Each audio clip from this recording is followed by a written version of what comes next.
De mon côté, je me dis que si le sud de l'Espagne est bien le berceau des Atlantes et qu'ils ont ensuite fondé une colonie en Sardaigne, il devrait rester ici des vestiges semblables au site archéologique sarde. Georgios pense avoir découvert le chaînon manquant. Un temple vieux de 4000 ans, récemment mis au jour, dont le style correspond à celui des temples sardes. On est au milieu de nulle part, et cet endroit était déjà aussi reculé à l'époque de l'âge de bronze. Il n'y a pas la moindre ville aux alentours, mais on a découvert ici des tombes de l'âge du bronze. Ces vestiges remontent à 1800 avant Jésus-Christ. Et regardez là, il y a des douves. Elles étaient remplies d'eau et le tout formait des cercles concentriques. Sur ce temple espagnol antérieur de 700 ans au Nourac de Sardaigne, je suis stupéfait de déceler tant d'éléments caractéristiques de la culture sarde. On dirait un labyrinthe. Depuis le centre, ça ne paye pas de mine.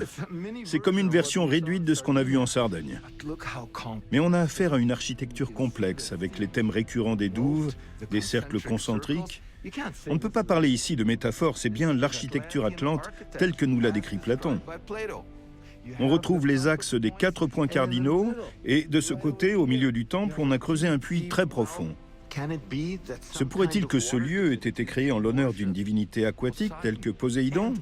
Et regardez où nous sommes. Conformément aux descriptions de Platon, ces vestiges sont situés au milieu d'un plateau fertile. On n'a pas affaire à une ville, à un lieu d'habitation ou à un château. C'est un temple. Il a été construit pour y pratiquer un culte.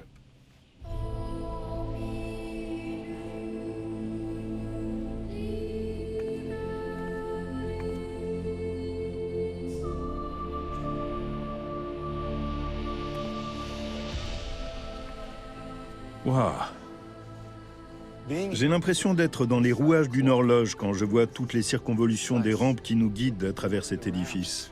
Les coins et les recoins de ces tours sont à couper le souffle.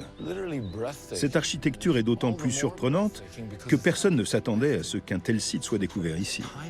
Cette structure miniature avait l'apparence d'une simple butte avant qu'elle ne soit mise au jour il y a une trentaine d'années. Ce genre de site est en général très difficile à dater. Mais de la même manière que les moines se faisaient bien souvent enterrer dans leur monastère, les archéologues ont découvert ici une sépulture ancienne qu'ils ont choisi de laisser dans l'état où elle se trouvait.